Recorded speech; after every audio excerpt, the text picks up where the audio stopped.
দেখো আমার বাড়ি নতুন অতিথি। এই যে একটা রড হুইলার, একটা স্পিচ। এই যে রড হুইলার না, এটা গোল্ডেন রিট্রিভার। দেখো কদম ফুলের গোল্ডেন রিট্রিভার। এই যে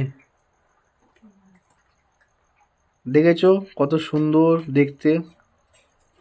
বলো তো এই জিনিসটার নাম কি? হ্যামস্টার। হ্যামস্টার। এটা হ্যামস্টার বলে, কিন্তু এটা তো মনে হচ্ছে আমি সাদা কুকুরের বাচ্চার মতো লাগছে। আর এটা হচ্ছে গোল্ডেন রিট্রিভার।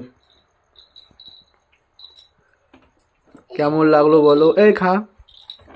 এরকম মটরশুটির বাটিতে ঢুকে মটরশুটি খাচ্ছে। এই দেখো দুজনে মিলে ঢুকেছে এখন মটরশুটি খেতে। দেখেছো কত সুন্দর। খুব দুষ্টুমি করা দুটোই।